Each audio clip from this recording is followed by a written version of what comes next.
Bismillahirrahmanirrahim. Assalamu alaikum students. It's me Nawala Chokhtai and we are discussing chapter number 17.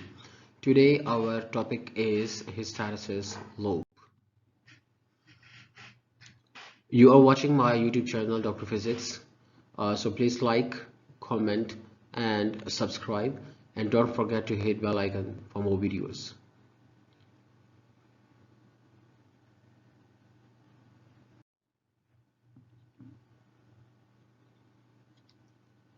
Hysteresis loop. So first sentence of this slide basically shows the importance of hysteresis loop, and it shows why the hysteresis loop is studied or why this phenomena is actually happening. To investigate the ferromagnetic material, किसी भी ferromagnetic material को investigate करने के लिए, किसी भी material की magnetic properties को स्टडी करने के लिए उस मटेरियल की एक बार बना के उसको एक सॉलिडनाइड के अंदर रख दिया जाता है और फिर उस सॉलिडनाइड में उसको अल्टरनेटिव करंट दिया जाता है। जिस तरह हमें यहाँ पे इमेज में एक ये जो ब्लैक कलर का है एक आयरन कोर दिखाया गया है और उस पे एक वायर जो है that is being wound and it is making basically a solenoid. So this basically by this process, by this phenomena, we can check the magnetic properties of that material. So what is next? We have to study that when the current is alternating current, means it is having half cycle positive and the half cycle negative. During the positive half cycle, what happens?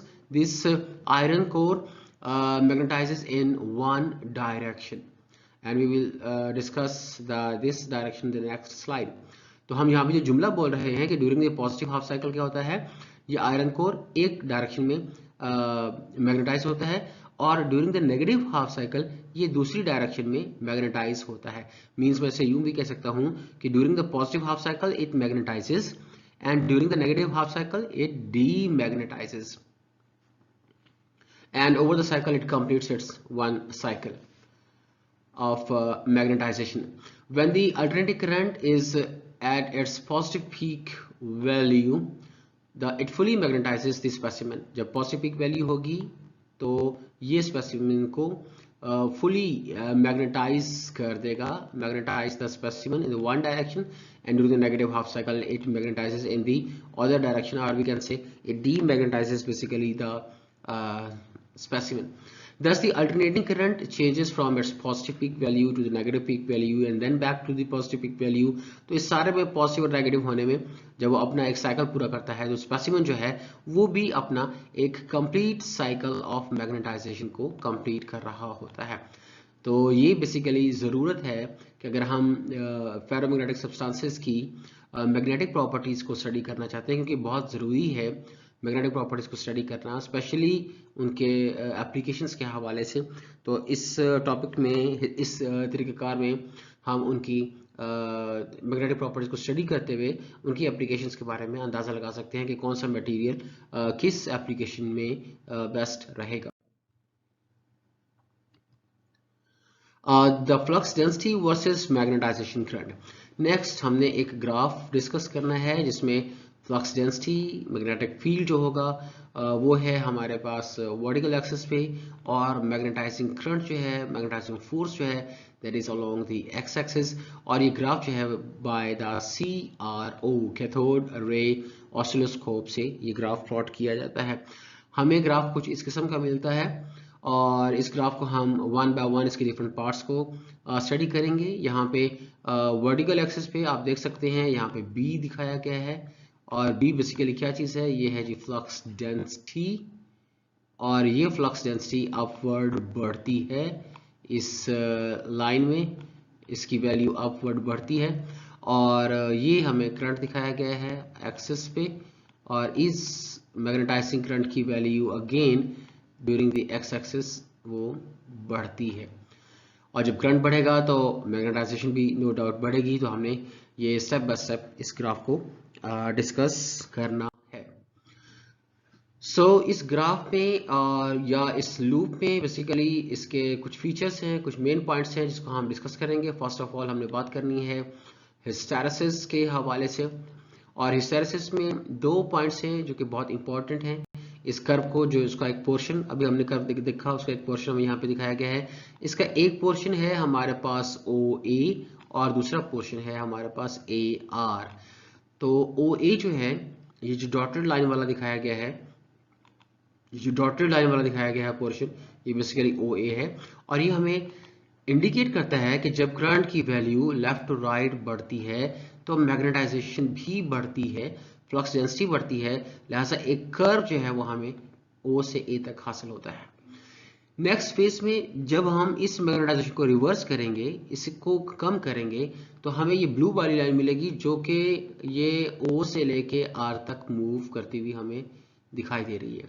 मतलब ये green वाला जो line जो है ये बढ़ने के लिए है, और O से जो R है वो बेसिकली इसकी वैल्यूज कम हो रही है। ये बेसिकली ये तो C से लेके C' से लेके A तक ये नेक्स्ट साइकिल का पार्ट होगा। हमें इस साइकिल में बेसिकली बात करनी चाहिए O से लेके A तक की। तो पोर्शन जो O से लेके A तक है, curve is obtained when the magnetizing current I is increased, और AR उस वक्त हमें मिलता है जब करंट की वैल्यू कम हो रही होती है। तो अपने याद रखना है। Next, it may be noted that the value of the flux density for any value of the current is always greater when the current is decreasing. जब करंट कम हो रहा होता है as compared to the current when it was increasing। ये इसी जुमले का हिस्सा है, जरा इसको ध्यान से पढ़िएगा, समझिएगा कि जब करंट कम हो रहा होता है उस वक्त जो वैल्यू है फ्लक्स डेंसिटी की किसी भी पॉइंट पर, किसी भी वैल्यू ऑफ द करंट के लिए हमेशा वो जो है वो ग्रेटर होती है। वैल्यू ऑफ द करंट जो है ना वो ज्यादा होती है जब करंट कम हो रहा होता है। सो हम ये कह सकते हैं कि जो मैग्नेटिज्म है, जो फ्लक्स डेंसिटी है, that is lagging behind the magnetizing current, means कि करंट जीरो हो जाता है, लेकिन B की वैल्यू R पे हम देखेंगे कि वो जीरो नहीं होती। This phenomena is known as the hysteresis. इसका पीछे रह जाना, that is lagging behind hysteresis कहलाता है। Saturation. Again, the magnetic flux density increase from 0 to its maximum value, and this point A basically is termed as saturation। कि ये dotted line जो है वो 0 से शुरू होती है, O से शुरू होती है और बढ़ती हुई A तक आती है। तो A पॉइंट जो है वो उसकी सैचुरेशन को ज़ाहिर करता है। सैचुरेशन का मतलब होता है फुल, जो है वो कंप्लीट। तो ये सैचुरेशन पॉइंट को ज़ाहिर करता है। At this stage the material is said to be magnetically saturated. ये मुकम्मल तौर पर फुली सैचुरेटेड होगा, मैग्नेटाइज्ड होगा। नेक्स्ट हमने डिस्कस करना है रिमेनेंस और रिटेंटिविटी। रिमेनेंस और रिटेंटिविटी में का मतलब ये होता है कि इसमें करंट की वैल्यू जीरो हो जाती है, लेकिन मैग्नेटिक फ्लक्स की वैल्यू जीरो नहीं होती, उसको रिमेन रखता है, रिटेन करता है। When the current is reduced to zero the material is still strongly magnetized, and this is represented by the point R, where the current, when the current is reduces to zero, means the current moves backward, but R flux density is not equal to zero, it comes to the point R. So that's why this R is called remanence or the retentivity point. It is due to the tendency of the domain to stay partly in line once they have been aligned। और ये basically retain करने की, magnetic field को जो है वो retain करने की, बेसिकली जो हिस्टैरिसीस का वर्ड है उसका अगर एटोमोलॉजी देखी जाए तो वो कुछ हिस्ट्री के साथ है। मींस कि इसने अपने मैग्नेटिक फील्ड को अपनी हिस्ट्री में रखा या मैग्नेटिक फील्ड को रिटेन किया। उसकी वजह यह है कि इनके जो डोमेन्स के जो एटम्स होते हैं वो जब अलाइन हो जाएं तो वो इतनी आसानी से अपनी ऑर्डर को जो है वो चेंज नहीं करते। सो दैट्स वाई आर की वैल्यू तो जीरो नहीं होती, लेकिन करंट की वैल्यू जीरो हो जाती है। इसको हम यहाँ पे रिमेनेंस और रिटेंटिविटी के हवाले से डिस्कस कर रहे हैं। कोअर्सिविटी। कोअर्सिविटी को अगर हम देखें तो कोअर्सिविटी का मतलब होता है थ्रेट, धमकी, मजबूर करना, फोर्स करना। तो बेसिकली इस पॉइंट में हम लोग ये डिस्कस करेंगे कि हम करंट की वैल्यू को जीरो पे लाना चाहते हैं। हमने अभी देखा कि करंट जो था वो आर पे पहुंचा हुआ था, आर हमारा रिटेंटिविटी था, और हम ये चाहते थे कि जब ये करंट वापस आ रहा था जीरो की तरफ तो हम चाहते थे कि जो मैग्नेटाइजेशन है, जो फ्लक्स डेंसिटी है वो भी जीरो हो जाए। ऐसा हमने इसको नेगेटिव साइड पे करंट को बढ़ाया ताकि जो है वो इसकी वैल्यू जीरो हो जाए। और बेसिकली यूँ समझ लें कि हम ज़बरदस्ती या फोर्स कर रहे हैं उस कंडक्टर को so that it may have the zero value of the flux density. To demagnetize the material, the magnetizing current is reversed and increased to reduce the magnetization to the zero. मतलब current को reverse करेंगे ताकि magnetization zero हो जाए. And this is known as the coercive current. The value of the current that brings the flux density to the zero basically is called coercive current. And the coercivity of the steel is more than that of the iron. जो steel की कॉर्सिविटी है वो बहुत ज़्यादा है, means बहुत ज़्यादा value of the energy required होती है उसको ज़ीरो पे लाने के लिए फॉर द स्टील. और आयरन जो है वो चूंकि सॉफ्ट एलिमेंट है तो वो इजीली मैग्नेटाइज और डीमैग्नेटाइज हो जाता है. Once the material is magnetized, its magnetization curve never passes through the origin. Instead of it, it forms the loop ACDCA, which is called hysteresis loop. और इसमें हमें दिखाया गया है कि अगर हम C से और करंट की वैल्यू को कम करेंगे तो इसकी वैल्यू D तक आ जाएगी, और जब D के आने के बाद फिर जब हम करंट की वैल्यू को बढ़ाएंगे तो फिर इसका मैग्नेटिक फील्ड जो है, फ्लक्स डेंसिटी जो है वो बढ़ना शुरू हो जाएगी और ये बढ़ती बढ़ती हुई C' तक आती है. और फिर C' के बाद जब इसको मजीद करंट को बढ़ाया जाता है तो फिर ये जो है वो नेक्स्ट अगेन सैचुरेशन को अचीव करता है.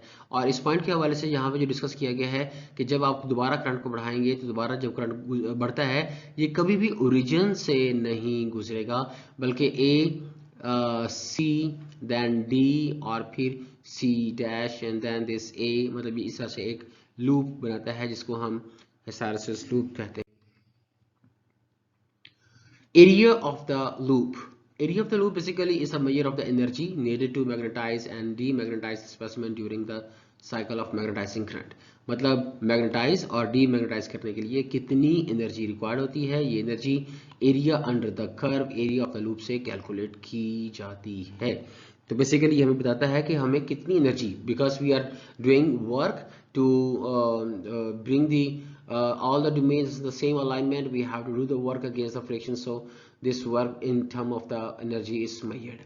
So this is the graph that is for the hard material such as the steel that is having a high value of the energy that is required for magnetization and demagnetization this material.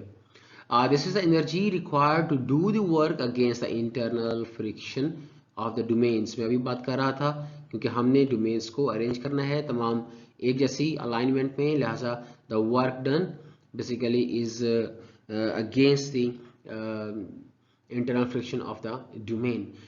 This work, like all other works against the friction, is basically dissipated as heat. Means कि यहाँ पे जो हम work करेंगे क्योंकि friction के खिलाफ है तो इस वर्क में भी एनर्जी की डिसिपेशन होगी और ये dissipation in the form of the heat जो है वो सामने आती है. And this loss basically is called the hysteresis loss. Hard magnetic material such as a steel cannot be easily magnetized or demagnetized, so they are having the large loop area. जो steel होता है उनको magnetise करना, demagnetise करना बहुत मुश्किल होता है, ऐसा उनका एरिया ऑफ द लूप बहुत ज़्यादा होता है as compare to the iron. और energy dissipation per cycle for the iron is less, क्योंकि उनका एरिया ऑफ द लूप कम होता है, लिहाजा उनकी एनर्जी डेसिपेशन पर साइकिल भी कम होती है. अब फाइनली बेसिकली इससे हमें क्या इंफॉर्मेशन मिलती है? Suitability of the magnetic material for the different purposes, means कि हम किस मैग्नेटिक मटेरियल को किस पर्पस के लिए यूज कर सकते हैं, ये हमें इस स्टडी से पता चलता है. स्पेशली हमने देखा कि जहाँ पे एरिया ऑफ द लूप बहुत ज़्यादा है, जहाँ पे मैग्नेटाइज करना बहुत टफ है, बहुत मुश्किल है, उस किस्म के सब्सटेंसेस को हम जो है वो स्टील बनाने के लिए यूज़ करते हैं. और जहाँ पे एरिया अंडर द कर्व बहुत कम होता है, मींस आयरन की बात की जा रही है, तो वो इलेक्ट्रोमैग्नेट या ट्रांसफार्मर के लिए सूटेबल रहते हैं. तो यहाँ पे भी वही जुमला लिखा गया है कि suitability of the magnetic material for the different purposes can be studied by taking the specimen through the complete cycle and drawing the hysteresis loop. Material with high resistivity and large coercive force would be more suitable to make the permanent magnets such as steel, and the cores of the electromagnet used for the alternating current were the specimen, where the specimen repeatedly undergoes the magnetization and the demagnetization should have the narrow hysteresis curve of the small area to minimize the wastage of the energy. Means के ऐसे application जहाँ पे एक specimen को repeatedly magnetise और demagnetise होना हो, जहाँ पे एनर्जी के लॉसेस के चांसेस बहुत ज़्यादा हों, तो वहाँ पे ऐसा मटेरियल यूज़ करना चाहिए जिसका एरिया ऑफ द लूप बहुत कम हो, जैसे कि सॉफ्ट आयरन के हवाले से बात की गई है। और ये एप्लीकेशन बेसिकली सूटेबल रहती है ट्रांसफार्मर्स और इलेक्ट्रोमैग्नेट्स के हवाले से। ये सॉफ्ट मैग्नेटिक मटेरियल के हवाले से जो है वो हिस्टैरिसीस लूप दिखाया गया है। That is the end of this topic. Thanks for watching. Stay blessed.